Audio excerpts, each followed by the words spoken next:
So by now you all have seen these fancy reviews and unboxings of the new DJI Ronin SC. Now most of these reviews you've seen have been done at really cool locations with epic B-roll. Now you and I both know this Ronin SC is going to be used at way more places than just some cool beach or some hipster coffee shop. So I'm here to put it through a little bit of a real life testing with my kids at the park.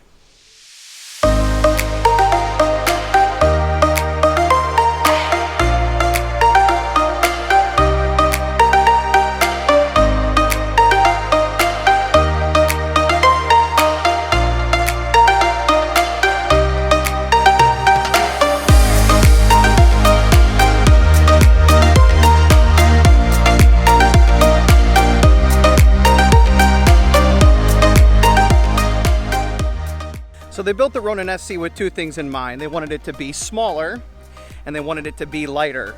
And my assessment of those two things is they did just that.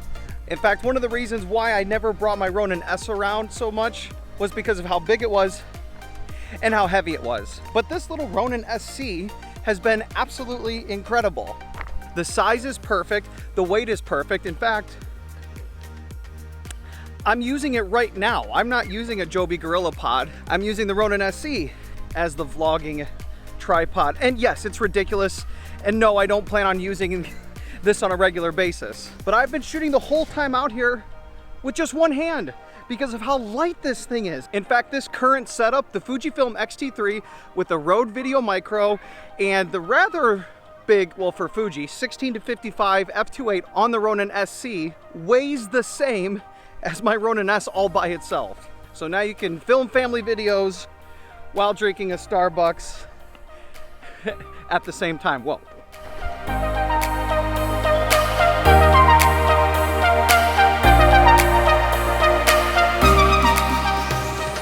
So while the kids are in there, I just wanted to give you kind of like wrap up my final thoughts of this new little gimbal, the Ronin SC. I should have worn bug spray. I wanted to share with you my pros and cons. Now I've already mentioned the pros. This thing is so light. Look, it's one-handed. It's not really that hard to do. The other thing is the size. So I definitely will be taking this with me everywhere I go. And not just on my paid shoots for clients, but also on my shoots when I just want to film family videos. The size and weight of this thing makes it so easy. It's kind of hard to not take it everywhere you go. One moment. I gotta go wipe some butts, so dad life. Now the cons, I won't be using this thing on all my shoots. In fact, I can't.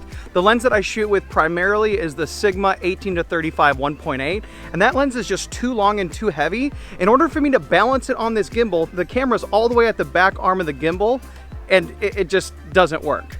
But other than that, this thing is amazing. I can't wait to get out and start shooting more with it. I'll put a link below, and if you have any questions about this gimbal and kind of what like real life use is like, ask me in the comments down below and we'll help each other out.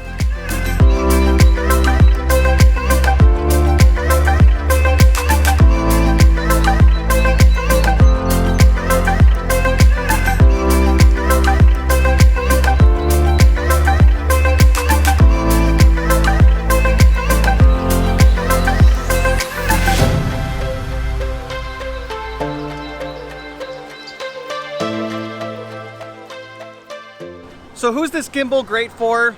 Anyone, as long as your camera isn't too big. This definitely isn't an ad. I don't have enough subscribers for it to be an ad. I'm just a big fan of DJI and all of their products. So I definitely bought this and plan to use it for my business. I would absolutely recommend this gimbal to anybody who's been thinking about it. Just make sure you have a camera and lens that's compatible that'll work on this gimbal.